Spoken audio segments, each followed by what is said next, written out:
morning, good afternoon, good evening, world. This is the Morbid Symptoms podcast, and I'm your host, Tara Van Dyke, and I'm very happy to have my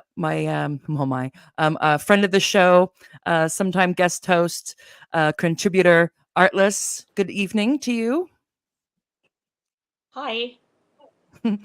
And this is Yes. our this is hello, yes. This is the second or third. This is the third installment, but I think it might be the first time that I'm with Artless doing a What the Perf tweet. And the What the Perf tweet is unfortunately a regular segment on the Morbid Symptoms podcast, and it basically stands for Palestinian Excluding Radical Frauds, Fiends, Feminists, Femalists, etc. So it's just basically kind of it originally was to cover people who went from TERF to PERF, but now we have to broaden it out because there's a lot of people who are excluding Palestinians from from normal considerations of rights and humanity and dignity, and seem to think that it's for some reason it's okay to say and do anything about this particular group of people and Arabs in general. However, so this is the What the Perf tweet. So it is a bit of a dunking, a bit of whatever, but there is seriousness there to look at, for me at least, to try to reckon with what people are saying quite publicly and proudly, and thinking that for some reason it's unassailable, that they won't have to pay any kind of price for that. But we're gonna have some laughs as well. So on that note, Artless, how you doing this week? How are you dealing with the end times? Ah, I think it's Of one part world, not the comedic world in a relief, total. part Yeah. oh my god, and part like Jesus, we really are in the last days, aren't we? Sort of thing. Just the Of stuff that something. I comes mean, out of people's mouth is just incredible. and of course, I mean that as a metaphor, not like because there's been several end times. If we go through the history of humanity, when one world really ends, and then there's something else could take time to pop up, or maybe many things. But it does seem like, so I'm not saying like the literal world's going to end. Like there's I have no special Sorry, information Tara, about a I think huge your meteor sound's seeing us. breaking up a little bit, by the Oh, is way. it? Okay, let me see. I can hear, I don't know, Yeah, we'll see. It could be it I can sounds hear okay. Of you, course, but it's dropping sometimes. okay. Well, let's see. I have a loud voice. Let me see if I can go maybe my volume got weird. Hold on. No, I don't have my glasses Or on, maybe so it's now I'm me, like but I an old lady. Oh, it's I take your word for it, so we'll see. Um, but anyway, I just want to clarify that I'm not like an end of day or like a literal like a rapture. I mean, who knows? I but just in terms of yeah, oh yeah, just kind of a particular type of world, or everything seems kind of disoriented.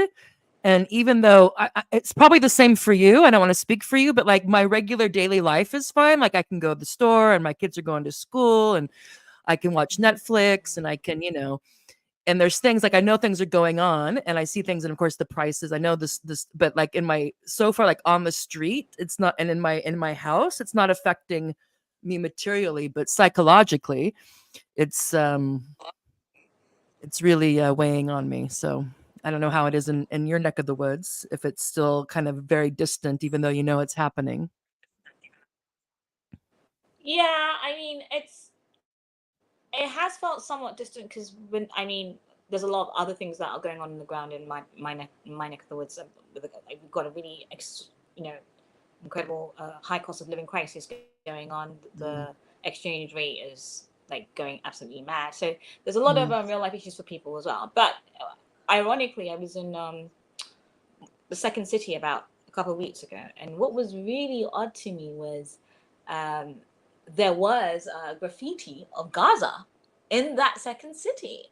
It was the okay. weirdest thing because I wouldn't have thought that they would necessarily have been thinking about it or have. I mean, this Hmm. wasn't even in the capital. This was in somewhere. It's not so remote, but yeah, to Hmm. see that kind of graffiti, I just thought, oh wow, okay. I mean, to be fair, wherever I've been when I've gone out to dinner with friends and other discussions, that is very much on the table and we're still talking about it. But Hmm. to see it in that sort of place, I was yeah, incredibly touched and Heartened. surprised, Yeah. I'd say. All Yeah. right. Well, we have to. I could talk with this lady all night, but she has things to do and people to see. So we're going to get into the thick of it here. So there's so many perf tweets. There's so many what the perf tweet, but we have to narrow it down. And I've picked these two lovely gentlemen um, for special for special attention this week. So we have Colin Wright on the left, at least my left, and we have Leor Leor Sapir. I don't know how to say his name. Um, on the right, and they're two fellows, I believe, at the Manhattan Institute, and their claim to fame, or at least the reason why I know them is because they came out quite critical of gender ideology, gender quote so-called gender medicine and whatnot. Colin Wright is a biologist.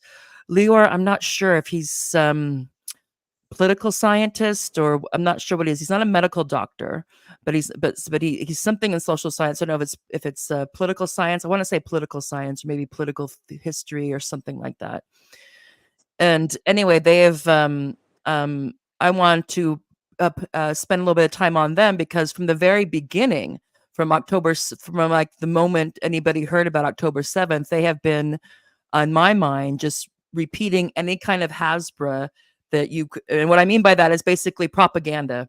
So whether it be the beheaded babies or the baked babies or the mass rape or anything you've ever heard that you could imagine coming from Netanyahu's regime or the Mossad or the IDF, these two dudes are retweeting it as if it's fact, or think, and whether I can't know what they believe or not, but they've been tweeting it quite loud and proudly. And so I wanted to give them a bit of special attention. Are you familiar with either of these two lovely gentlemen, Artless? Colin, yes. Leo, not so much, but Colin, yes. Obviously from GC stuff. Yeah. Yeah. And sorry. Now what am I doing? I'm going. Okay.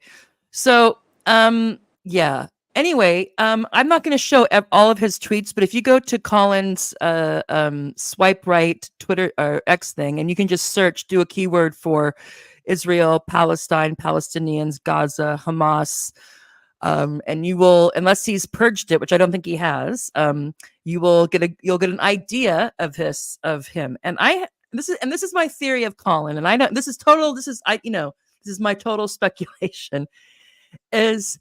And I don't know if you have the same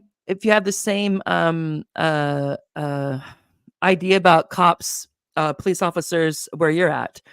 But in the United States, there's a certain type of cop that you got the feeling like he was like maybe like a nerd or like, a geek in high school and kind of got bullied and picked on. And then, maybe develops a bit and then becomes a cop and has like this chip on his shoulder. Yeah. Like he's, or wants to be kind of tough. So I get a kind of a hint of that. And what I mean is because I think my guess is that Colin was a nerd in school. I think he probably was a late bloomer. I think he was probably like, not the cool kid.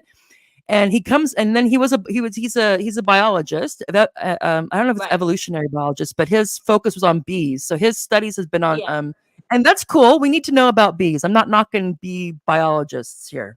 Yeah. And he decided, and good for him, that he was looking around or noticing like all this crazy stuff that biologists were starting to say about gender.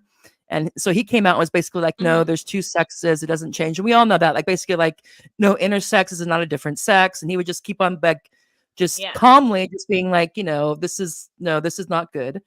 Or not correct. You can think and feel whatever you want, but there's objective reality, et cetera, et cetera. So, and then of course, a couple of times Elon Musk tweeted one of his tweets. He's getting a lot of attention. And then I think he's kind of like with the big kids. Yeah. He's like, he's invited to like a cool kid table, like the cool alt-right or, this type of, whether it be like well, not Weinsteins, but what's their name? Anyway, so maybe like the Ben Shapiro type thing, but maybe like, whatever. But he positioned himself as like the calm, cool, collected, rational, empirical liberal. And his politics didn't change. So if you look at the top here of this little thing he has, he's saying that he in 2008, here's Colin. So here's the center. and here's Colin in between. He's left of center, but not left. And then, of course, things start changing in 2012. And mostly what he's talking about is the quote unquote woke stuff, so the gender stuff and how everything was racism and racism was original sin and all this type of stuff, that everybody was a racist, everything's right, all this. I think that was kind of what the thing is. But he really got noticed through the gender stuff. And then Elon, like I said, Elon likes a couple of tweets, and all of a sudden, Colin is, not the weird kid with his bees. He's hanging with the big boys, so to speak. But anyway, immediately he started with like what I already mentioned. There was no piece of information that was too ridiculous or salacious or for him to pass on from October 7th on. And he doesn't have a particularly small account. He has like, what does it, 200,000 maybe? I don't know what he has. Maybe, I don't know. Anyway. And he was kind of making light of it, like, oh, Palestine's the new gender, and just like he was basically he just kind of from my perspective, because I was trying to figure out like, what's with this dude? Why is he I'm like, and I was thinking like, was he like, did he go do a tour of duty with the IDF? I mean, is he Israeli Zionist? I mean, I don't know what's going on. And then I thought, well, maybe he just he conflated. So he was just like, okay, so the gender stuff, the critical race, his idea of critical race theory, and then being against, being a pro-Palestinian was all like the same thing, maybe for him. But did you I don't know, what did you do you have any idea? Was it, I mean, I don't know if you've even thought about why all of a sudden Colin was like, doing press for doing free PR and propaganda for Netanyahu. Yeah, I mean, look, I don't know why I mean, well, I think I do have an idea of this. So clearly, what happened on October 7th was a game changer for a lot of people who maybe were not necessarily au fait with the Palestinian-Israeli conflict in any greater detail beyond the surface, right? Okay, so for them, maybe their first time being really aware of this conflict is seeing Hamas storming over the border on paragliders and performing terrorist acts, right? Okay. And so, of course, understandably, that was a shocking event. But nobody who doesn't seem to be very familiar with the history or the context takes into consideration what led to that event, right? And there's been a lot of, I mean, well, Zionist hasbara and propaganda and ways of obscuring the history of the conflict, right? And then there's also that aspect of, so if you want to give Colin the benefit of the doubt, you can say, okay, look, what happened on October 7th was shocking. It was violent. He wants to be on the side of quote unquote the good guys. Okay. But I think, and now it's also, I think in certain circles, if you want to be part of the in crowd, or then the position is you support Israel, okay, in certain circles. Whereas, and you see it now, obviously, if you're in a position of authority, or it's most of those people who seem to be on the side of the Israeli government's propaganda and the things that they're doing. And whereas on the streets, you're seeing obviously these mass protests, people who aren't necessarily in positions of power, who are definitely going against the grain to try and put the pressure on. And I think if your position is, look, I want to be comfortable, I don't want a lot of hassle from whoever, especially if you're gender critical and you've already had a lot of hassle and you just want a quiet, easy life, then maybe you just go along with the Israeli position, right? But for me, and I think I was saying this before, there's a difference between beliefs and there's a difference between values, okay? So beliefs are things that you believe to be true, and your values are things that you think are important. And so for me, of course I was shocked about the events that happened on October 7th. And I took a moment, I think, to sort of recalibrate how I felt about that moment and then the aftermath, okay? And I won't go too much into, October 7th, because I think that's been, regurgitated time and time over. But if you call yourself a liberal, there are core values that I think are important, and I don't think you deviate from that. Okay, so I'm gonna call out a few. Okay, so for me, liberalism is about tolerance. It's about non-violence. It's about solidarity across difference. It's about the pursuit of knowledge. It's about freedoms of speech and belief. It's about Mhm. language as a means to communicate and not obscure. And so those values are so integral to how I approach life, and I apply it both to the gender Mhm. debate, ironically, and also Mhm. to the Palestinian-Israeli conflict. Mhm. So this is why I don't have time for TRAs, because hey, I don't believe in using violence as a means to advance your political goals. Okay, Mhm. um, um, it's not something I necessarily agree with Hamas about, but I definitely don't Mhm. agree with a state actor committing the kind of slaughter that Israel has committed in Palestine, and then say, hey, that's cool with my values, because it's not. Mhm. And if you're a liberal, then you understand the principle of solidarity across difference. How are you not able to grasp that concept when the Israeli state is an ethno-Jewish supremacist state? Yeah. So for me, it goes contrary to what your values should Mhm. really be as a Mhm. liberal. So then, were you really a liberal, or were you just going along with whatever the in crowd was? You know. And I know Yeah. that in America, you've had this issue with Donald Trump, and Mhm. maybe people want to go against whatever he is automatically for, rather than thinking through the Mhm. position. But I would think Mhm. that someone who is gender critical And he was a would doctor of have ownership biology. of the issue As that, a scientist, yeah. yeah. I mean, not that that makes you perfect, So okay? But it's just like no, but it would mean that you apply a methodological be approach to critical. your analysis, right? Yeah. Yeah.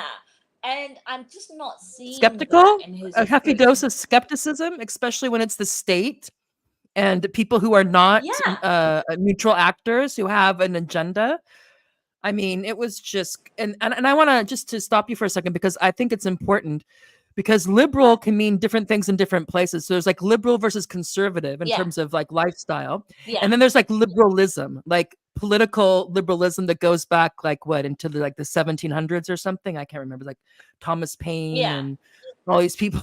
I'm gonna forget some names. So there's Yeah. like political liberalism, which is what you're kind of talking about. So it's like, one person, one vote. There's this, political right, or what do you call them? Civil rights, civil liberties, Mm-hmm, mm-hmm. respect for difference, a due process, reason, logic, kind of, open debate, this type of thing. And of course, it goes hand in hand with individualism and all that, which is, fine. Yeah. Um, so there's that type of But my point, liberalism, and there's people who say individualism, like liberal, like back live to and the let point, means no live, and harm. I'm fine with gay, and I'm fine with people having 5 Yeah. genders, and as long as it doesn't matter, as long as it doesn't affect me personally, do what you're gonna do. So I think that and it's also kind of, I know from the, like, if you look at the Liberal Party, like the Liberal Democratic Party in the UK compared to the Democrats, which will say they're Liberal Democrats, there's similarities, but it's kind of it's, and I don't know if this is always the case or it just seems like even more now that we have to almost take this time, and it's so irritating to like make sure, like, okay, when you say liberal, you mean this, and when I say liberal, you know, so we're not talking So about we're not using potatoes language as a and means of communication. pistachio nuts. Yeah, it's like Yeah. so it's yeah, but for sure. And I would say what, and I could see, like, because we don't know. So also people hadn't been, even people who'd been who were in the know, have a fairly good idea about the history Mm-hmm. of this conflict or catastrophe, as it might be called. People, a lot of us who aren't there, were kind of like, it was in the back burner. It seemed like, okay, this is just, it's sad, but it's it's just not what's going to happen. So it's kind of out of sight, out of mind, especially after the last March of Return and nothing really happened. And I knew the Abraham Accords were going on. And it seemed like Saudi Arabia was about ready to normalize relations with Israel. And I thought, well, Yeah. this is, it's just, and then so I think Ironically, people that is had like, also what? one of the motivations for. Go, Sorry, I was going go to say ahead. Yeah. that ironically was one of Hamas's Mm, motivations for yeah. launching the attack, because they Hmm. wanted to bring the issue of the Palestinian cause back into public Hmm. consciousness. Now, of Hmm. course, I don't agree with the method that they chose, but that is why. they did. That's one of the reasons why they did it. So Yeah, and they what I would wanted to say get is people that talking about the public yeah, divorce again. yeah, and what I would say is I don't even have an issue. I mean, in general, I don't like violence. I don't like war. War in itself is terroristic, yeah. So in general, yeah, I don't want anybody, and especially if you personalize it and you like this person, that person, I don't want anybody to, kill or be killed. However, Mm-hmm. what I would say, and I don't expect most people to be at where I'm at least in my circles, is that the terms of engagement aren't set by Hamas; they're set by Israel, and behind Israel, the United States. So if you limit and make this the only way that they can react in this way, and then act surprised when they do, yeah, and who wants to do that? But it's like um technically they're raiding what they would consider Israeli occupied territory. Most of it was for strategic military purposes. They probably did, as far as we know, they didn't know that dance party was going to be there. Now, did they kill people they didn't need to kill? Probably. Did they take hostages that aren't technically military? Seems like it. Yeah, I mean, obviously there's some kids and whatnot. So yeah. So I would have no problem thinking like, yeah, did they break some rules of war? Most likely. However, it's like I can't, and when I have never condemned Hamas, nor will I, but that is a negative statement. Just saying I don't condemn somebody doesn't say anything positive about how I feel about the various things that they do. It just is like, I'm not going to publicly condemn them. I'm not going to do it because my position is they don't set the terms of resistance.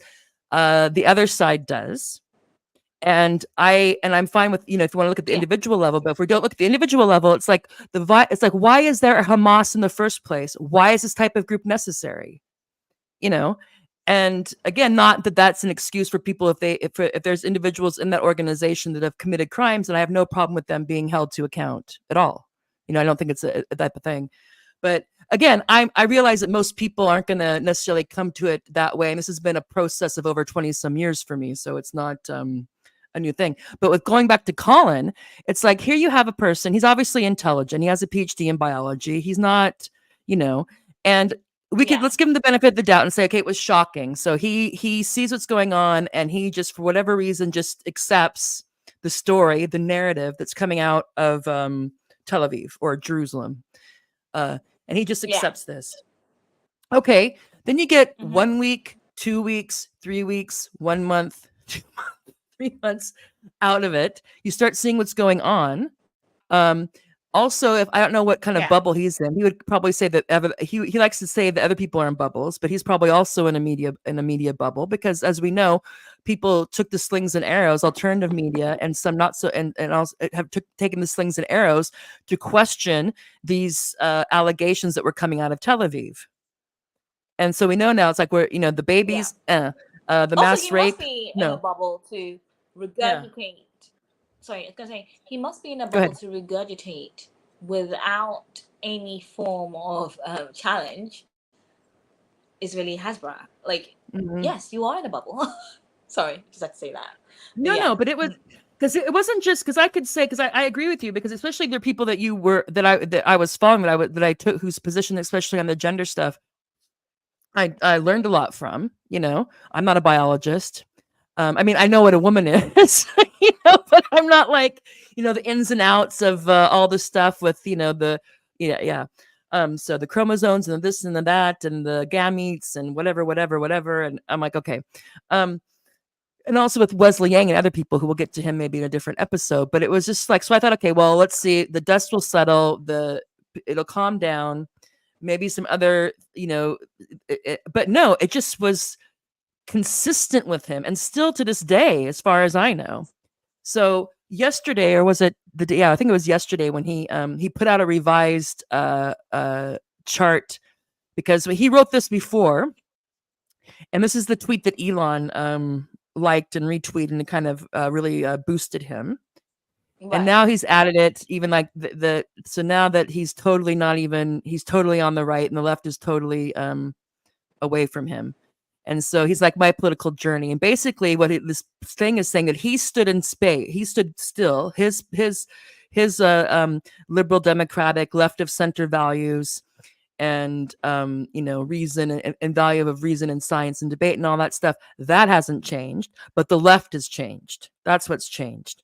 Mhm. And of course that could be, but I looked into our friend Colin, and and just so I'm mocking him a bit with this meme, My Political Journey, because the Manhattan Institute that he works with was founded by an ex-CIA director, I think in 1972, or was it whatever. Its main contributor is the American Enterprise Institute, which is, very much in terms of economically as right as you can be. Right. They take money from Pfizer. They take money from they get donations from Pfizer, from the Bill and Melinda Gates Foundation, from Exxon, from Philip Morris, from all this type of stuff. So now this is an indirect thing, but so the institute that pays his salary, this is who they get their money from, and we know from people who've looked into this that think tanks and NGOs were purposefully used. So they're not technically of the state, but they're not the state either. So if you have an NGO or a think tank that's sponsored by a political party or political group or a financial corporation, of course, they're not going to support those that go against their interests, especially directly. So the people that pay his salary are not left of center. And again, in terms of values, I'm just saying, like, and I don't know, because I haven't been offered a really cush dig at people who are funded by the CIA and the American Enterprise Institute. Maybe I would be like, I'd probably tell myself, oh, it could be an insider, he gets to do some, see what's going on. But the fact that this guy, so it's like a rabid Zionist, he runs cover for Israel's crimes against humanity, and then he posts this about his political journey. And so I'm thinking this guy must really think that he won't pay a price for what he's been doing the last 8-9 months.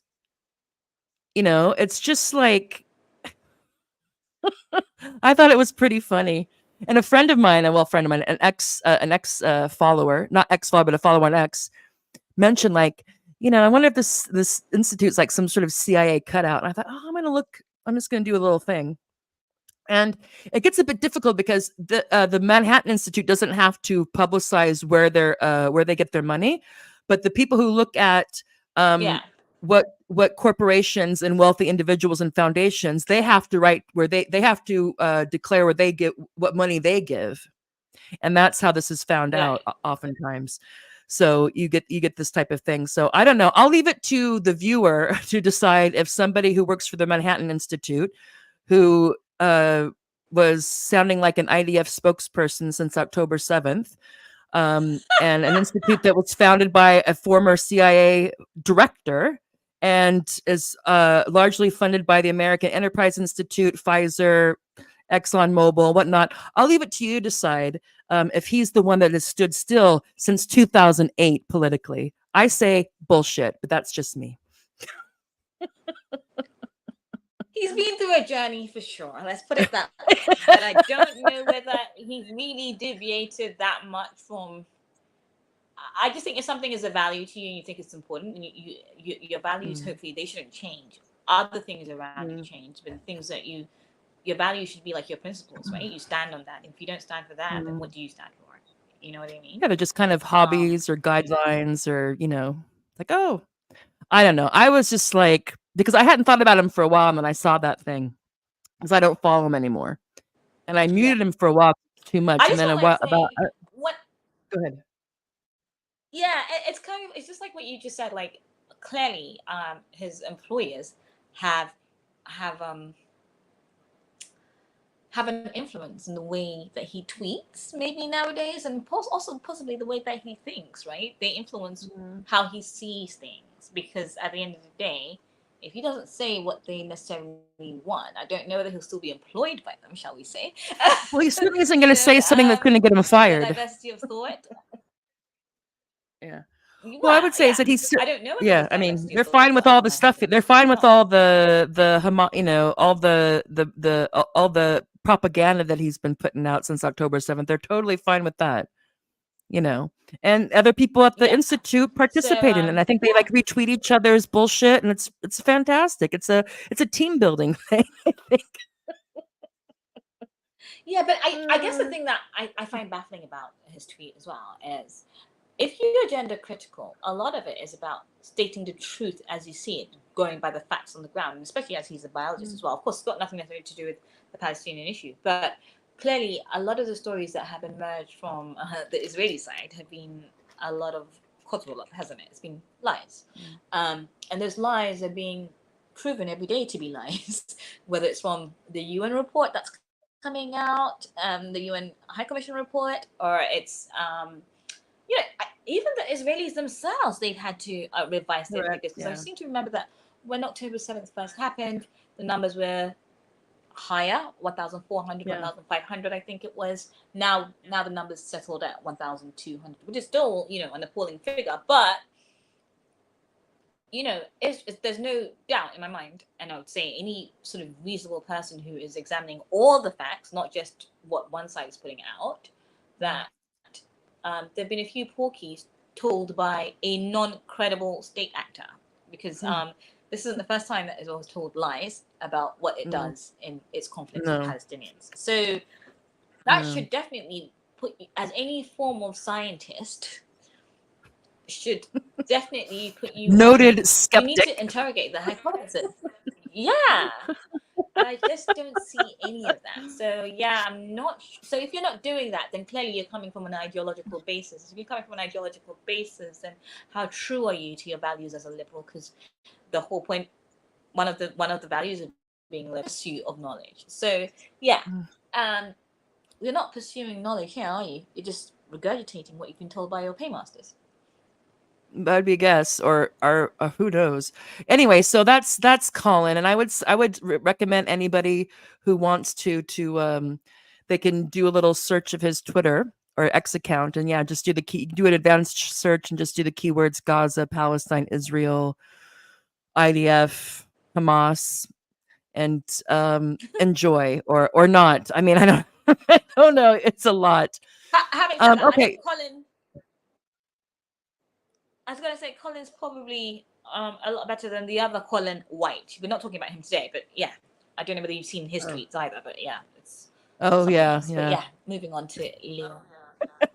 So Leor Sapir, and I put that in quotes because his parents Hebrewized their name when they shifted to Israel from whatever European country they shifted from, and I don't know, maybe he's a Ukrainian Israeli or a Latvian Israeli or a Russian, I don't know.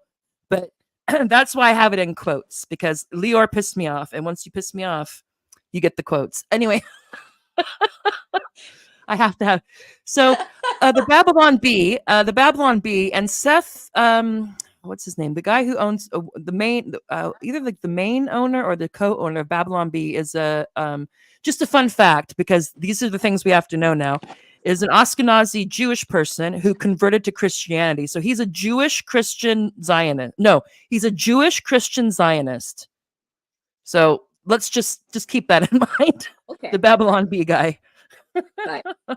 Anyway, so he writes, and this is after this is after the heroic hostage rescue attempt.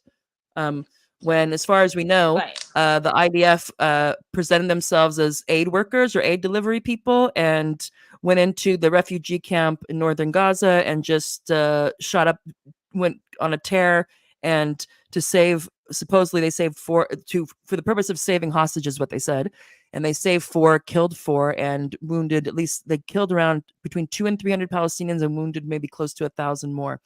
But this was a fantastic effort. And so Leor here says, the Babylon Bee says, Palestinian researchers discover startling correlation between holding hostages in your home and people shooting you. So, and then Leor, who's a doctor, who is a scientist, who's a skeptic, who's a serious individual, who is a fellow, maybe a senior fellow at this point at the Manhattan Institute, founded by an ex-CIA director. You know, who knows? Anyway. He retweets this, and with the snappy reply, more research is needed. Okay. And I don't know if you can look at Leor there, but Leor, I don't think I even want to know what he did when he was in the IDF. He's Israeli. I don't know if he also has, I think my guess is he has both Israeli citizenship and US citizenship now, but he's Israeli. And so this is Leor, and I don't know if you can get it. I mean, if you look at his, I don't know if I can get a close up. I mean, and this is just totally speculation, people. I don't know what he did in the IDF, but that dude, he looks like someone who would come in and like be the bad cop in an interrogation. I don't know.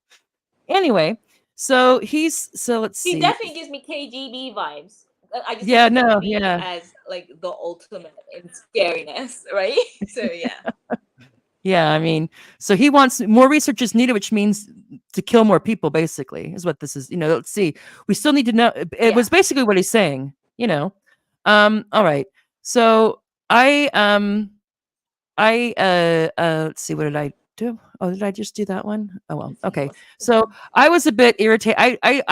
He had this, and he also had a tweet on here that I didn't share, but he had a tweet of one of the soldiers, IDF soldiers who died in this heroic rescue, just like lauding him, and how wonderful it was. Okay. And it's basically like, well, now we know that Leor's favorite war crime is the war crime of perfidy. Because, which is basically when you pretend like if you pretend that you're not a soldier, or you're not a part of the military, to get in and then to wreak havoc. It's a war crime of perfidy, technically. Not to mention not following the rules of the principles of distinction and proportionality and all that Of stuff. engagement, yeah. Yeah. So I was like, whatever. So with this one, I asked him, I can't, there was some other tweet, and I said, well, I have two questions for you, Leor. First of all, what was your name before your settler colonial parents Hebraized it? And second of all, how many Palestinians, by chance, did you terrorize or kill while you're in the IDF? And did you participate in any of the mowing of the lawns? And Leor, to his credit, has not blocked me, but he hasn't answered my question yet. And he was tweeting some more bullshit. So I made this, because I'm into meme therapy, and now I'm trying to figure out AI, and AI is a weird beast. So he didn't answer my questions here. So I retweeted today to commemorate Sapir's time in the IOF. What a hero! What a moral army! And so what I have here is I asked the AI to, obviously do a soldier. And then you have the watermelons and mowing the lawn and the Apache helicopters and the missiles and whatnot. For him, but he's a fantastic. I mean, again, he's and these two, these guys are, and there's others like him. A similar background. Also on the same note, when it comes to their staunch support for Israel, but I mean, it's just amazing to me. I think just the balls, really, that here's this person. I'm assuming he's a serious person.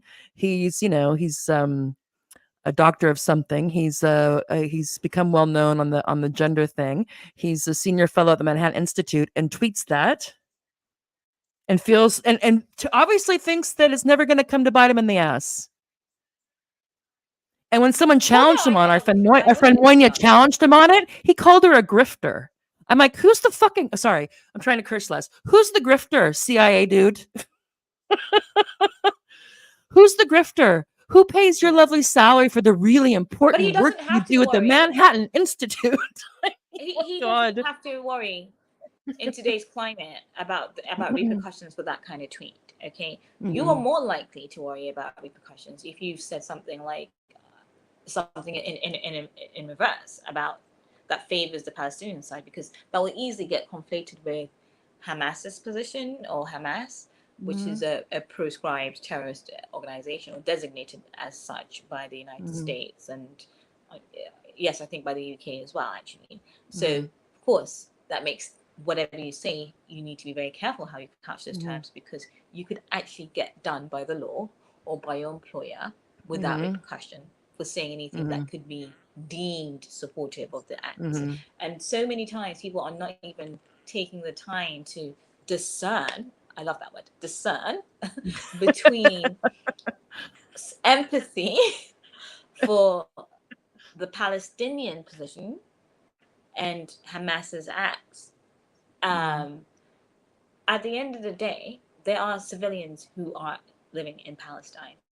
And, the whole hostage situation, this is probably a very unpopular take amongst people who support the Palestinian position. But I will say this. I don't know that I necessarily have the most massive issue about Israel taking whatever measures that they can to go and rescue their hostages, because they've always said that's their aim, and that's a legitimate aim. Someone takes your hostages, you're going to go and do whatever you need to do to thingy, and at reduced cost to yourself. That would apply either way if you've got the resources.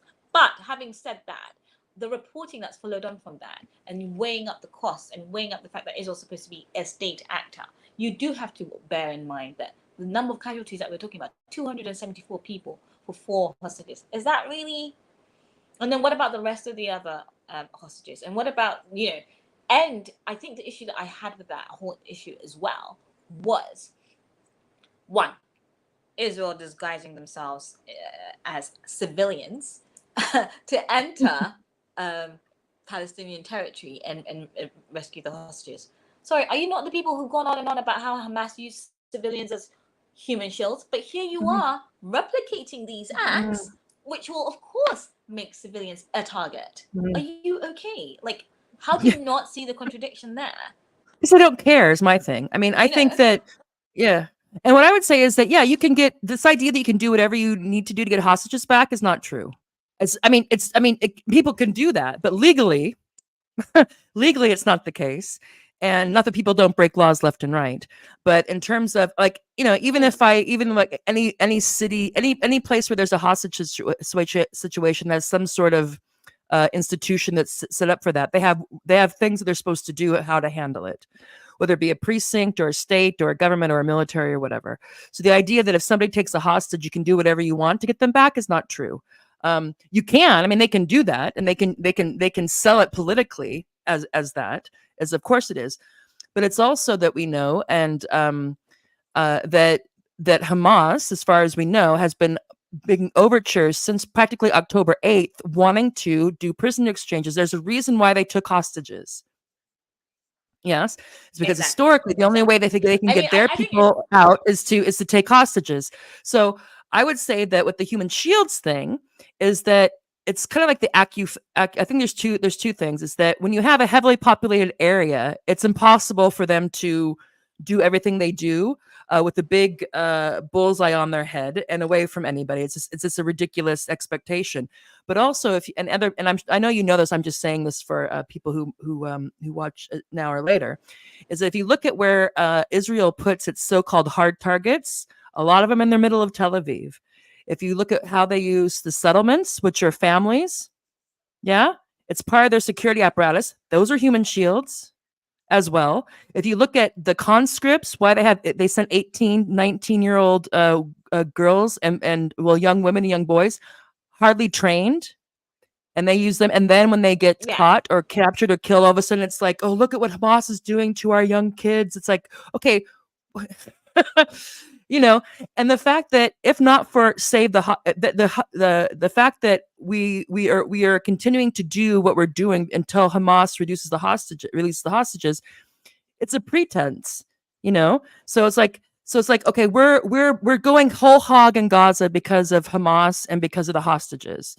No, I think that this not that the family, not that the families don't care, but in terms of the regime, they've been waiting for an excuse to go crazy like this, forever. So I think they're making good on it. So what would be the worst thing? Really, Hamas should think about doing this, but then of course they wouldn't have any chances of getting their some of their hostages back. Is they should just release all the hostages. Say, okay, fine. But of course they want something for it. Yeah. I think they know Israel better than we do. They think that they'll just come up with some other reason because they still have Hamas, So I agree with you that individually, if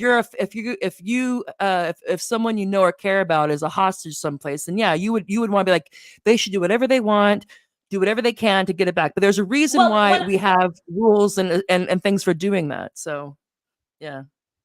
Yeah, sorry. I want to clarify. I meant for a specific kind of military action, not in terms of the entirety of the conflict. So Mhm. that particular action on that day, yes, the costs were proportionately high, but I don't know that it goes against the grains of military engagement. Okay, It does. because at the end of the day, Well, they're not meant what to I be would say taking is that the people who in the would front. argue, I mean, of course, the court would have to decide, because these things like, is it proportionate? Distinguishing between combatant and non-combatant, yeah, they don't. That's, whatever. But in terms of proportionality, yeah, it's one of these things that it's like it's up to interpretation. So someone could say, well, that's proportionate, and somebody else could say, well, no, it's not proportionate. And then, of course, it gets hard to find somebody who's really like totally objective, who's going to be like, okay, so how many lives? And so, and also, I don't know how much to take this seriously. So there's some people who have worked inside military intelligence, the people who actually do the targeting and help decide, like, okay, is it a green light or a red light? So let's say they have a thing, they think, okay, there's this dude we want, or these couple of guys we want, and they're hanging out over, let's say, somewhere outside Kabul. Let's use that as an example. And they think, okay, there's a couple of quote unquote collateral damage there.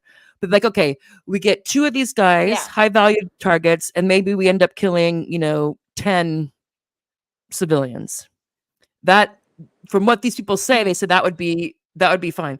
But if all of a sudden we realize that our information was wrong, and it's not a gathering of this group, but it's actually somebody's, birthday or wedding, and then it becomes, okay, we get 2 people, but we end up maybe kill 100, then it would be, or even 50. They would say that's a no. Now I'm not in that room, so I don't know how true this is, or because somebody, even though there's always going to be the chain of command, so even though people who were in charge of giving this information, I there's think the always focus would somebody who be has to on the decide if they're going to objective, do it or right? not. So the focus would be priority, impact, and urgency, right? Okay. So the impact objective. So if your objective is to get the hostages out, and I believe that is one of the stated goals, then for the Israeli position, what they, or if it wasn't the Israeli, any other opposing side, it would be the biggest risk factor there is, can they get those hostages out safely? That is their biggest risk factor for You them. would think, yeah. The other factors that come, whether in terms of the other side and what casualties that they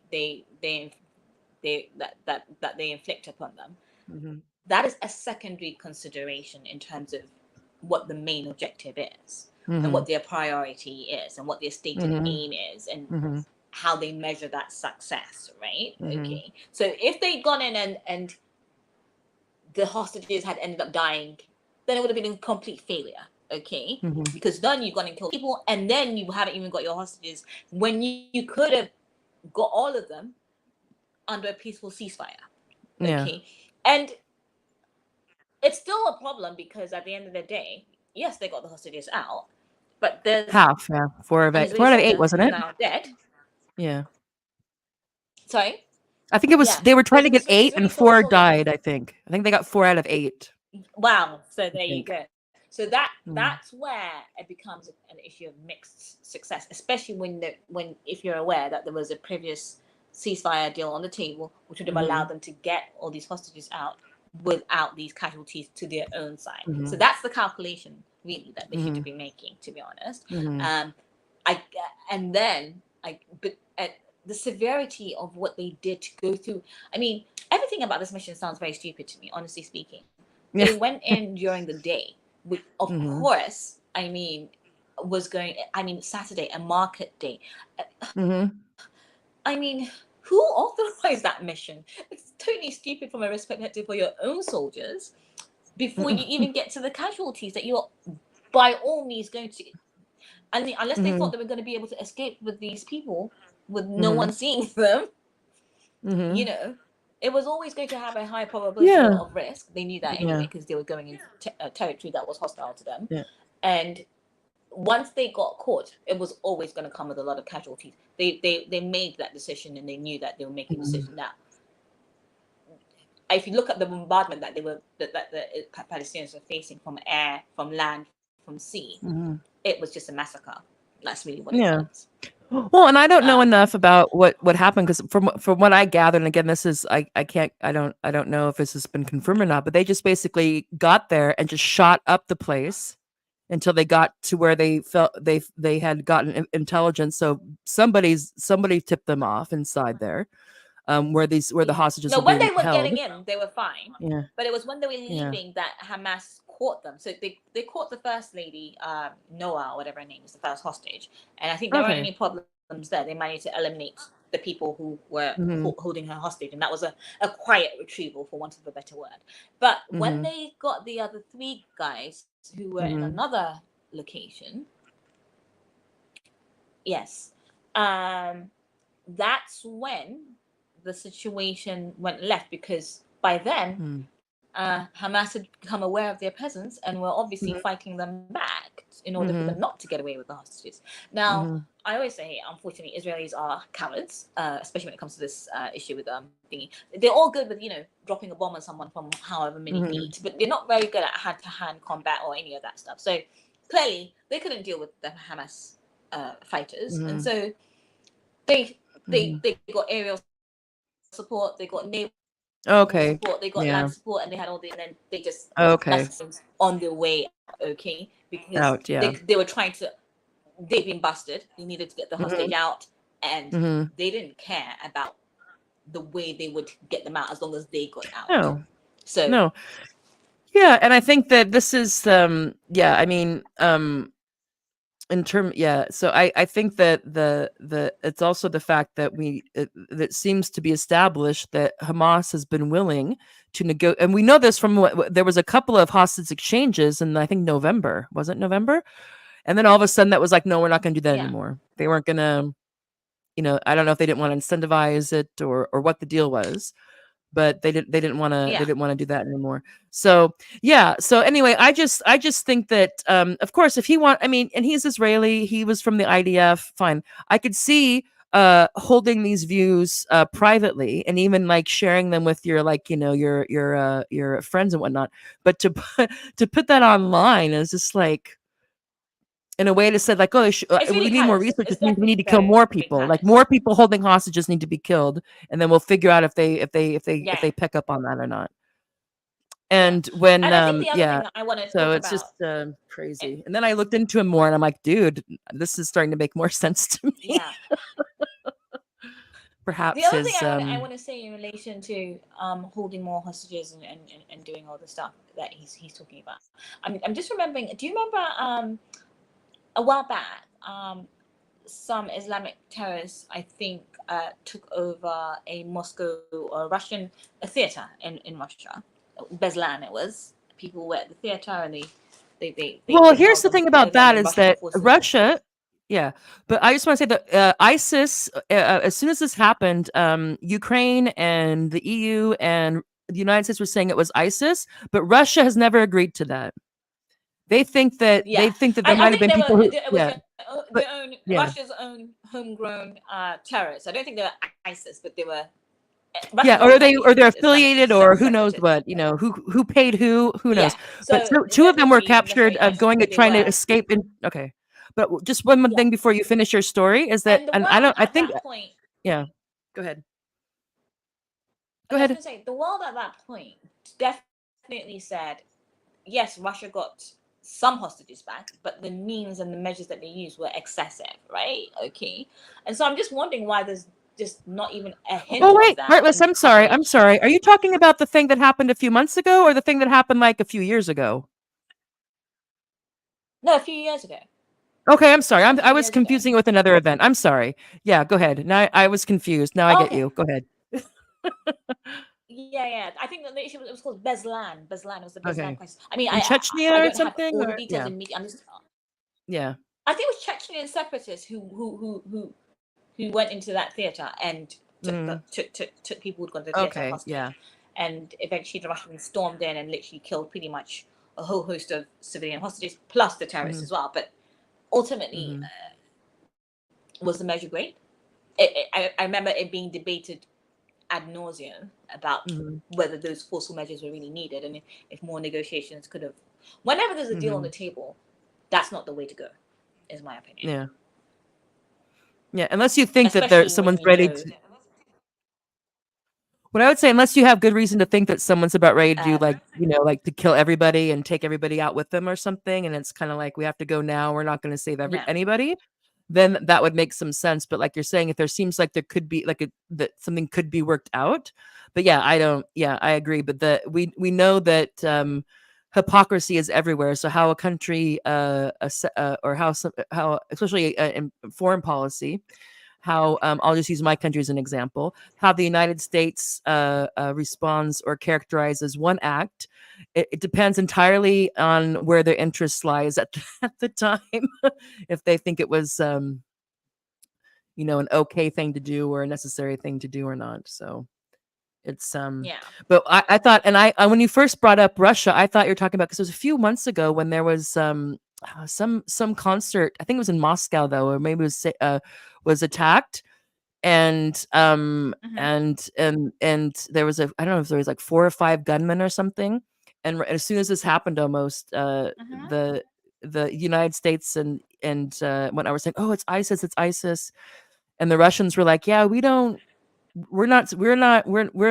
haven't said anything like that. And there were some people who say they're ISIS, or who identify as ISIS. I don't even know how to call it now. Claimed responsibility, but the 3 or 4 people that the Russians captured, they weren't. They were from. I don't yeah, know if they were from like Kazakhstan. They weren't from typically ISIS strongholds, and they were captured trying to escape, trying to cross into Ukrainian territory. So I just think that was a yeah, bit. So when you mentioned that, that's what popped into my mind, and I had forgotten about the thing that had happened in right, Chechnya yeah. No, I just had a quick look that time ago. while I was just sort of, yeah. There's Mm. Chechen separatists in 2004. Yeah. Uh, Ooh, so well, then yeah, I'm forgiven because it's 20 years it's all ago. past. Yeah. I'm gonna, yeah. It's been a while. It's been a while.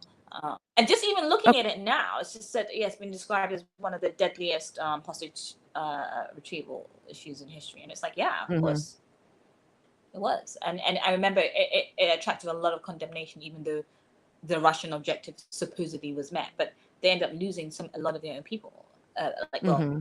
their own, like some of the hostages as well. So yeah, Okay.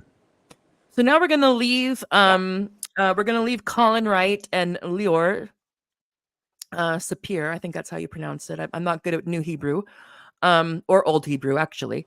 Um, uh, and we're gonna move on to Artless's interesting exchange she had. I don't know if it was yesterday or the day before. And I don't know if you want to go it ahead was and yesterday. I throw this over to you and you give some of the background context before you um, go into it, and I'll be in charge of just going through of changing the slides. Okay, sure.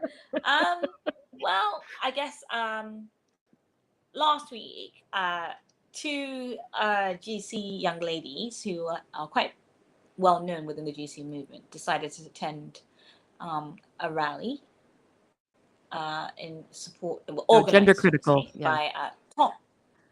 Mhm. Yes, gender critical, organized by a white supremacist, a well-known white supremacist known as Tommy Robinson in the United Kingdom. Now, ostensibly, understandably, shall we say, this decision then caused a furore within the gender critical movement because for a while there's been this whole back and forth between people who don't think we should align.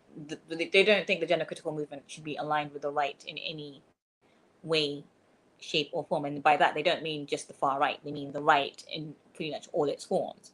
And there's been Mhm. this debate, of course, of, well, what degree of far right is acceptable and what's not.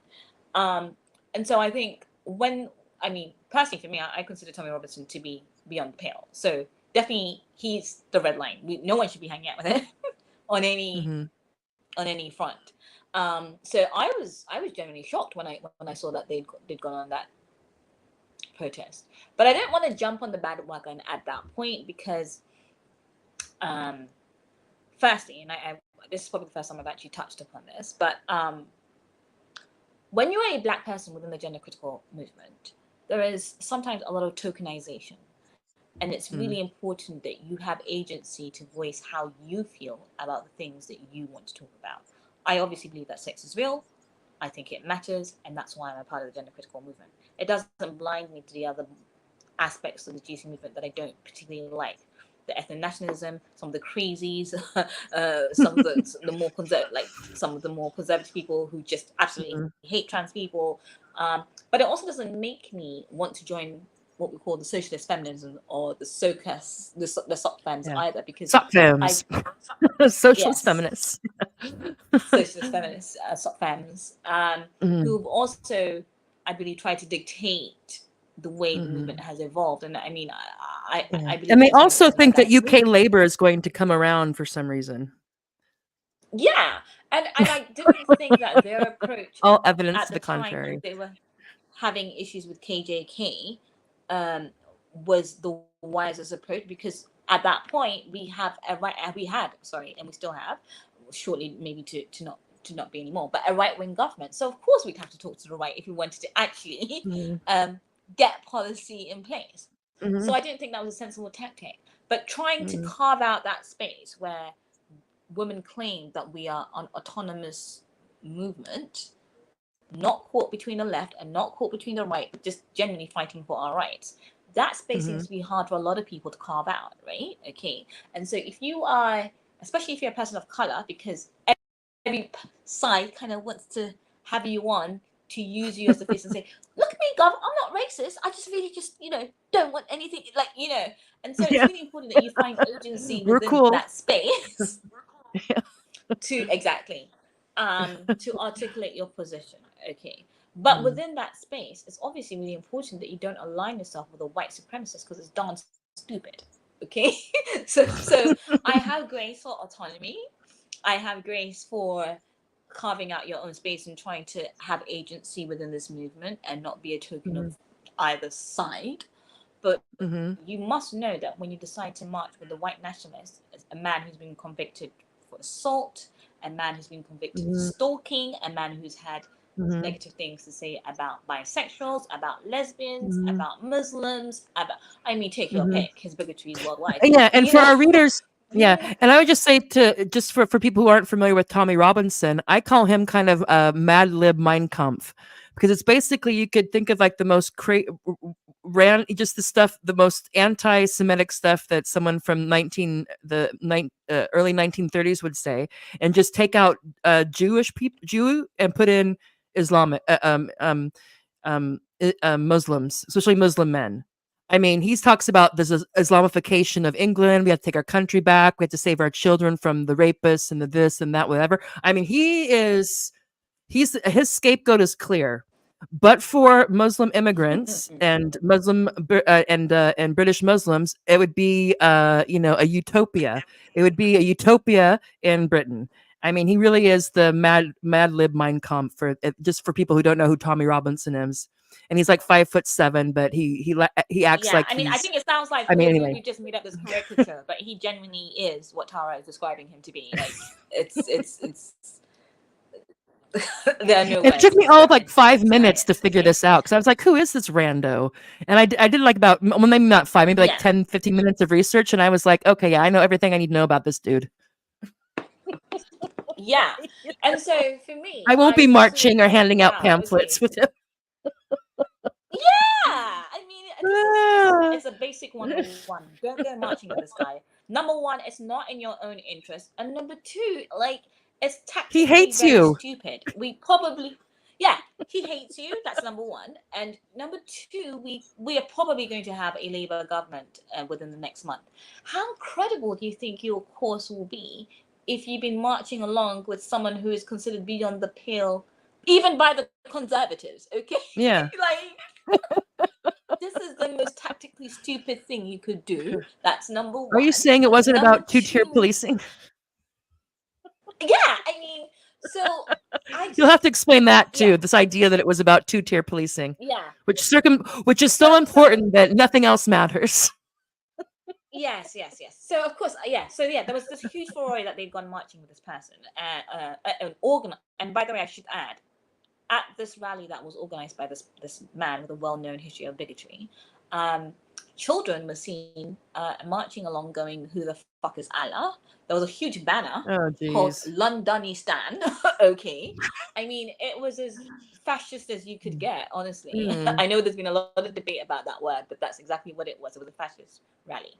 So Aja and Lippy come back from this rally. I didn't know much about it, but I just see that I just put something on her Twitter with her wrapped up in the England flag, or the British flag, not the English Union Jack or whatever they call it. Things like, you can be brown and still proud of your country.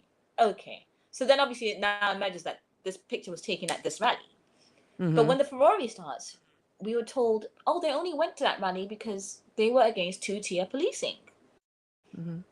So then I'm thinking, really? Well, then why did you come back from that rally and not talk about two-tier policing, but instead talked about you wrapped up in the British flag? But I have no issue with people wrapped up in the flag. I'm okay with people having patriotic displays. But I think the context of you wrapping yourself up in that flag after following an ethno-nationalist and going to his rally, I mean, it's kind of hard to kind of contextualize. Well, she must have had a great time. I mean, she was kind of maybe born again or something, a born again nationalist. Yeah. Born again. And I think the thing I found really irritating about all of this is so many people know that this is plain out wrong. Let's be frank, they know that it's wrong. They know that this is beyond the pale. And yet you have so many people trying to legitimize what they've done. And it's genuinely shocking to me. It has been. Maybe I shouldn't be surprised, but I have found myself surprised that people who know that this person is definitely someone you shouldn't touch with a 10-foot barge pole, are trying to legitimize the actions of these young women. And it's like, well, then, and they're not so young, actually. They're not. No, I think it must be like late 20s, yeah? Late 20s, maybe? Oh, well, no. They're 30s and above, okay? Oh, they're please. These are not children. My God. Sorry, go ahead. They're not children. It's clear where I stand, but they, And the other thing about this whole issue is, once they were busted and everyone started moaning about it and having an issue about it, Aja, of course, went off. Well, she went offline and said she'd been bullied out of the movement, okay? And of course, then that prompted this whole canonization of her. Her girlfriend, Lippy, decided to stay on Twitter and call out everyone who criticized this move as a bully. Or a racist. And has gone on a rant about how, is a racist and a far ironically enough. And, pretty much, Mo adjacent, basically, or communist Mo or something, when honestly that's not the basis of the argument. I just think it's been a very disingenuous campaign to legitimize marching with a white supremacist and someone who is even a homophobic one. And it's just the most bizarre thing. I mean, Lippy's bisexual, but Aja's a lesbian. Why would you go marching with someone who describes lesbians as muff divers? I mean, do you not have an idea? No, I think he's talking to everybody. I mean, he's gone after feminists and even like in women's rights advocates, LGB. It's not just TQIA, LGB. I mean, if you're not bright white or I think you could be an honorary white person if you're subservient enough. I guess they would like to have those. But it's just like, and wasn't there also something? I think that Aja wrote a Substack, and she was like, "The troubles while on a stroll on a Saturday." Oh, you're just on a stroll and just happened to wind up at the. I mean, I haven't read it all yet because my blood pressure, but I was like, is that also the thing that you're just, going out for a walk and you just happen to find yourself like, oh, look at this crowd of people. I know. They look fun. Maybe we should hand out some flyers. We get a story street. Yeah. Anyway, I mean, who hasn't found themselves accidentally in the middle of a neo-Nazi type march? Oopsie. I didn't know. I thought it was a new dance. I didn't know it was happening. It was really insane. But so fast forward down to Chins, who has obviously felt that this was not a great way of a great way to and she's also like where you are, and other people are just upset about how people are not, who are just making excuses, just making excuse after excuse after excuse. And Yeah. so she puts out, because I think she's just so sick of people trying to legitimize what went on, where she's like, so if a pedophile was leading a rally about two-tier policing, what would you say about those attending in support if they were also genuinely, apparently concerned about two-tier policing?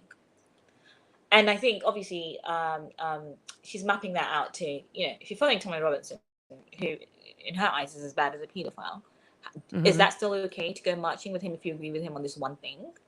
And she got some very interesting replies, I have to say, where most people seem to be like, yeah, it's fine, it's just this one thing, What's it's the all big deal? right. But then this yeah, what's the big deal? But then this rather interesting response came up, and it was from a gentleman called Rover, and he says, so do you ever travel by train? Do you use any rail cards? Do you refuse to use them on principle? If not, why not? And then he attaches these images of Jimmy Savile. So Jimmy Savile, for those who don't know, was, shall we say, a BBC presenter who was very popular, I think, in the 70s, and maybe the 60s as well. And he was a musician and a performer and a presenter as well. And it emerged that he was also a pedophile, okay? But him being a pedophile wasn't known to the public until fairly recently. Apparently, it was an open secret in the arts, but it wasn't. I don't think people actually knew the extent to which his proclivity. Yeah, the everyday person didn't But know. he was. Most people didn't know. Yeah. Yeah. Okay. So Rover then attaches these adverts from, I guess, the National Rail, the UK public transport, featuring this now known pedophile. So his point was, well, if you're going to travel on public transport with this pedophile, then really shouldn't say anything about these girls marching with this white supremacist. And I thought, well, hang on. Well, that's a bit of a silly analogy, isn't it? Like, literally. By this point, I think I just had enough of the excuses and the whitewashing of this guy. But like, it was just like, okay, hang on. Are you trying to say, if you question the wisdom of people aligning with Tommy Robinson and you use trains, you're a hypocrite because Jimmy Savile featured in British Rail adverts 40 years ago? Like, seriously? Is this what 40 years ago? The comparison? Like, it was such a dumb analogy. Like, I was like, okay, fine. And so I initially started trying to be reasonable about it, where I was like, well, it's not really a comparison because, well, first of all, public transport is an essential part of daily life. Attending a rally on a Saturday in your free time is not essential, believe it or not. You're gonna live just fine if you don't attend that rally, okay? And he comes back with, Savile's proclivities were an open secret within the entertainment industry and beyond. Oh yeah, the other thing I said was also, I don't believe that people who were promoting Jimmy Savile 40 years ago, like National Rail, would do that in today's climate, because now everyone knows exactly what he's doing. And I doubt very much that back then, when they were featuring him in adverts, they knew what he was doing. Yeah, if they were doing it now, if they're like, hey, we're gonna like go through go through the old school adverts they used to have, and all of a sudden they start having Savile things in the train again, then he might have a point. But since that's not the case, it's just lazy. It's just, it doesn't. I totally agree with you. It's a stupid. The analogy does not work at all. So he needs to let go of that. It didn't map out. Yeah. But he keeps with it. He will not let it go. No, he didn't want to let it go. He was going off on this tangent of how his proclivities were an open secret within the entertainment industry. Well, that's fine, but it wasn't well known. It wasn't worldwide. Okay. The entertainment industry. It's like what, 0.5% of the population? I don't know. I know, right? Okay. And I pointed out that if he did this today, once it became known that he was a pedophile, his legacy has been shunned. It's been openly denounced, and people who worked with him are denouncing him. I mean, I don't think anybody would even, if the National Rail tried to run any of those adverts again, I can tell you for a fact that whoever's in charge of National Rail would be forced to resign, okay? And whoever's in charge of the marketing team would probably be forced to resign too. It would be, if you thought when Dylan Mulvaney went to advertise, it would Bud be Light, exactly yeah. the same reaction because it's like it just doesn't work. Okay. Yeah, people be like, But no. exactly. Or Okay. enough would. So I'm pointing this out that it wasn't well known, and then he tries to change the goalpost again with, "Oh, it sounds to me like defense of the rankest hypocrisy. Are you trying to say that to actively shield an abuser is okay as long as you don't admit you're doing it?" And I thought, are you actually okay? Are you Do you think smoking maybe he was crack? just high What or is wrong drunk or with you? something? And then he starts going off on this tangent that, for example, the Roman Catholic Church was doing the right thing in discreetly moving pedophile priests to What's he new parishes. talking about? How did that even become part of the conversation? I was like, I'm not even going to address that because I don't want to dignify that with a response. But I will say this: you're moving the goalposts, hon. This is not what we're talking about at all. Your analogy just doesn't match up. Doesn't work, yeah. And then I think he goes on to. Oh, is there another one? Let me see. So Let's see what he does. Yeah. Yeah. So I go on to say, I'm very certain British people wouldn't run those adverts now, given current knowledge, and there would be justified outrage if they did, with some sort of accountability in the form of resignations taking place. So I don't see the hypocrisy that you're referring to at all. And then I go on to obviously highlight the point that attending a rally is optional. Public transport isn't actually optional for some people. Yeah. For some people, they need it to facilitate the daily life. Okay. And then he comes. Did I? Oh, maybe. Oh no. Okay, sorry. He goes on to yeah, say, it's just more of the same. Yeah. Yeah. The only thing I would add here is then he goes on to say, who was organizing? If I'm saying it's essential, who was organizing the alternative match that this lady who was concerned about two-tier policing should have attended? Did I organize it? So now we can switch on to the other slide. Yeah. And I was like,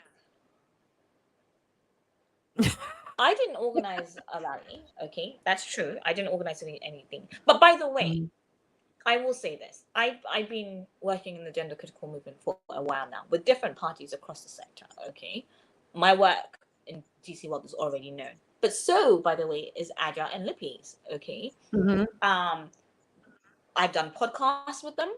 I've worked across spectrum with other people. I've done stuff with Sex Matters. It's not, so they have the same access to the network and connections as I do. And if they wanted to really hold, a rally on two-tier policing, I mean, for Christ's sakes, they're stewards for Let Women Speak, who host a women's gathering, one of the biggest ones across the country every month. And isn't there an association? It's called Fair Cop or Bad Cop or something? There's a lady also. They would have been the perfect. And this is one of their concerns, isn't it? So why not do something with them rather than? Exactly. Yeah, it doesn't hold water. It doesn't hold water. I mean, here's the thing. Okay, if they'd reached out to me, I've worked with Fair Cop. I could have put them in touch, but they could have reached out to Fair Cop themselves and done a collaboration with them. There's just no reason for them to have attended that rally. They could have organized something themselves. They chose not to, and they chose to attend this white supremacist stuff. And that's fine, but own it. Well, it's not fine, but at least own what you've done, okay? Instead of coming up with all these bloody excuses, okay? And so, I just had to say, look, let's call a spade a spade. This is what this guy is about. He's a white supremacist. He's a nationalist. He's had a go at a huge range of people from, from Black people to women to Muslims to Jews to, if you name it, he's had a pop at everyone. Why would you think it's the most sensible thing in the world to go? I mean, he inspired the Norwegian guy who killed 76 people. Like, how on earth do you think that's a sensible idea to go marching with this guy? Is this the guy you're making excuses for? Like, seriously? Is this your king? For real? Is this your king? Like, let's not. Well, it's it's sad when you denigrate yourself or for someone like this. He's not even worth it.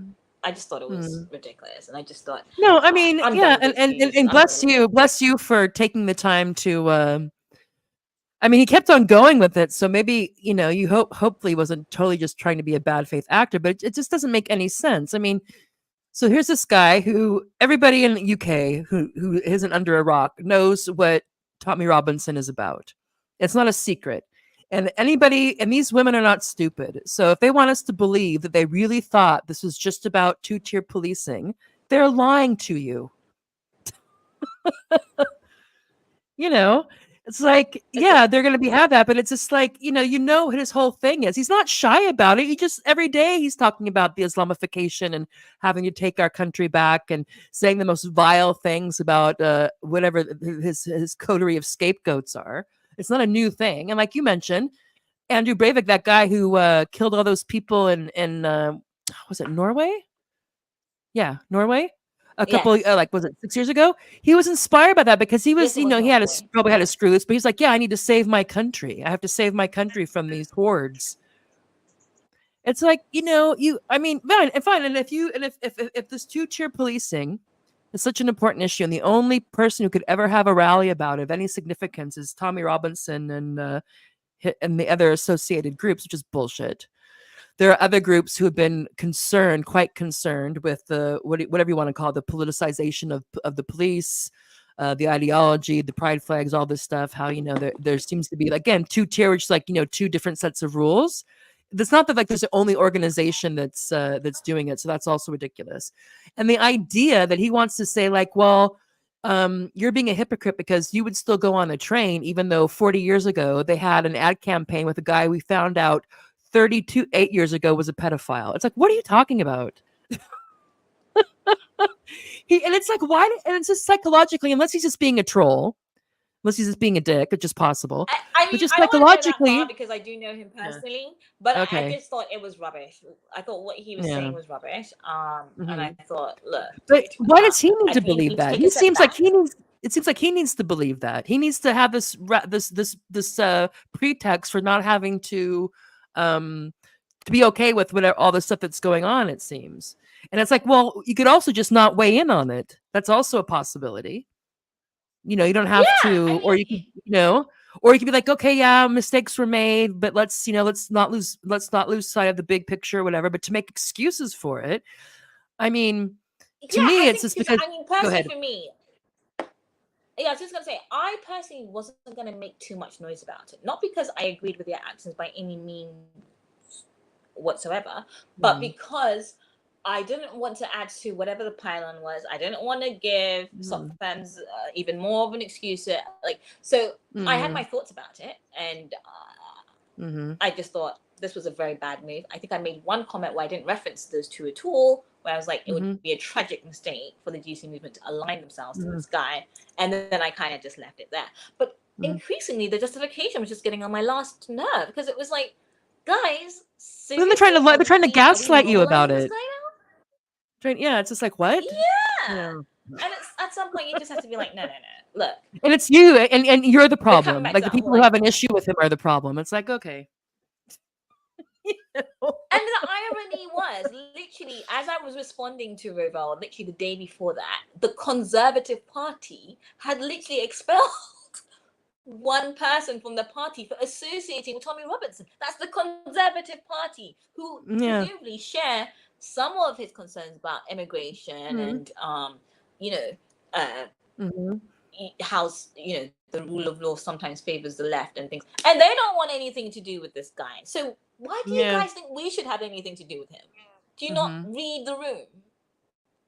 Yeah, it's like, well, no, I'm waiting for people to want to come and ask me to eat crow on this, but they haven't yet because there's too many other important issues going on.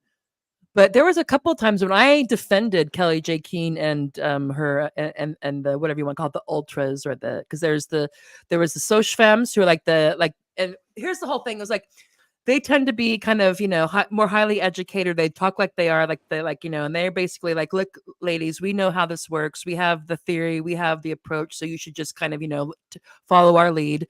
Don't say anything too crass. Don't whatever.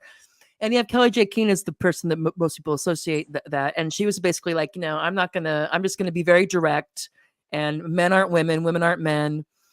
Transing kids is abuse. No one has a penis. And I thought, and it was a fantastic approach. Just say it. It's just ridiculous. And this idea that somehow, anyway. So, and I'm, anyway, I'm not gonna. Who knows what I am anymore? But and so people would try to guilt by association. So they would have, as you know, I'm just saying it for the listeners. They would have these public events, let women speak, and when you have a public event in a public place, you can't control who comes to your event. Yeah.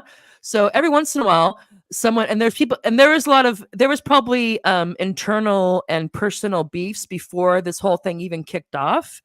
But there seemed to be a laser focus trying to find any whiff of impropriety. Let's just say the let women speak side. Oh, this person over here in the corner, or they've let this person speak, and she's a right-wing pundit. And they would say, look, it's a public event. If people want to speak, they can speak. It's basically like, if you're a woman, you want to speak on this. Yeah, obviously we're talking about, usually about, gender ideology and the threat and the concern we have about women's rights and child safeguarding. But they're going to go. And I was like, this is bullshit. You can't control, so I'm like, come on. Or they would get on them because they went on a news channel that's considered right wing, or they went on Tucker Carlson, or they talked to, I don't know who they would talk to. Maybe, I don't know, what's that guy's name? Sapir, whatever it is. Piers Morgan, whoever. And I think it's like, yeah, well, if the mainstream media from center all the way to left is totally blocking out any kind of resistance or speaking back, because they have the narrative that the only people that have a problem with gender ideology or gender ID is the far right religious whatever. The feminists and the women's rights advocates and child safeguarding people, they don't exist. And so it's like, yeah, either they could not get anybody's message out, or they'll have to go on these things. And it's not like when she did it, or when Kara Dansky did it, that she pretended that she wasn't on the left, that she wasn't a feminist. And it's not like, and to his credit, Tucker Carlson was a nice interviewer. He let her say whatever. Also, I mean, and so they were coming at her, and I was like, this is ridiculous. Yeah. Go ahead. Yeah. I just want to say, people tend to just think as conflating socially conservative or your average right-wing view with, or just somebody who's religious. Two different things. So yeah. So this was always for me the distinction where, like, I don't care if she wants to go off on Ben Shapiro's show, or she wants to go on Tucker Carlson's show, or whatever. Because, okay, I don't share the political views, but I don't necessarily. Lots of other people seem to, and so as long as have a huge platform. This is the whole problem with the Trump syndrome. There needs to be space for them in the political spectrum, but not with a known fascist. I think that's where the line. Yeah. And so where I want to get with that is, I kept on saying, look, this guilt by, like, she can't control. And if you're going to say that Tucker's a fascist, then I'm sorry, I'm parting ways with you. I don't think Tucker Carlson's a fascist. I don't think he's an evil misogynist. Exactly. Sorry, I just don't. Does he hold certain views that I don't agree with? Yeah. Do I think he's a fascist or a misogynist? No, I don't. And I think that calling everybody who says something you don't like a fascist and misogynist liquidates those terms so they have no meaning. And then you're going to be the woman crying misogynist when you need people to take you seriously. However, and so I got and like, and they'd be like, oh, well, there was this person. I'm like, look, I go, I don't know everything about these people, but so far I haven't seen or heard something that has given me much pause. And their approach to this, I find very good. It's straightforward. They're not trying to get into the butler, the this or the that, or when we have whatever it is. It's very just straight language, just whatever. But now, since October 7th, and all this stuff has come out with what we call PERFs, and then with this last event, this last instance, I'm like, okay, look, you can't control who shows up to your public events, but you do control whose events you go to. There's a huge difference. So, right on the if they want to pretend that there isn't, then they can go ahead. But I'm not gonna pretend that there isn't. I'm also, like you said, I'm not gonna make it my life's mission to ride them out of town on a rail. But why they just don't say, look, yeah, looking back, it was a bad call. We feel bad about the negative attention, the distraction this has caused, and then just move on with it. But this poor me, save Asia, thing, it's like, please get off the cross. You're not on the cross. Or if you are, it's a cross of your own making. And I'm gonna have to leave it on that, but I like that. You're not on the cross. Okay. I like Artless, that. anything else you want to say? gonna- Artless has to go. Anything you want to say before we wrap up? Yeah. Just stick to your values, guys. Stick to your values. And be proud to own your values. Because you know what, even if I don't agree with you, if I don't share the same values as you, at least we can have a conversation, right? Okay.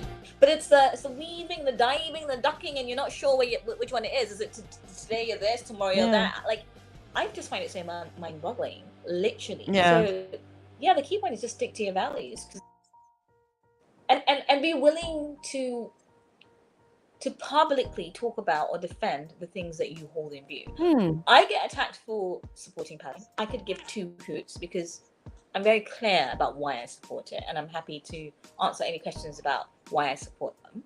Yeah. And by the same token, I was happy when people were attacking me for supporting KJK to state why I did support her. But I would never be able to defend marching alongside Tommy Robinson, which is probably why I wouldn't do it. Yeah. No. And that doesn't mean that we have to, like, they have to go off and, like, be, you know, they have to go off to some deserted island and never be heard from again. But it's like, come on, there's accountability. And it's just like, it's just, especially given how crazy things, I don't know. I'm just, Anyway, so Artless, thank you very much for coming and doing the What the PERF tweet with me. Thanks for having me. I really appreciate your contribution and you sticking to your values. I think it's a good modeling for people to see.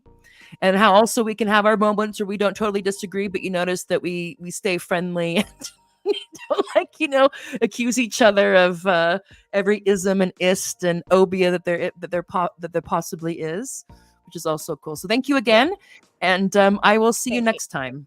Take care. See ya. Bye. All right. Oh, look, we were brief. It's an hour and 33 minutes. Anyway.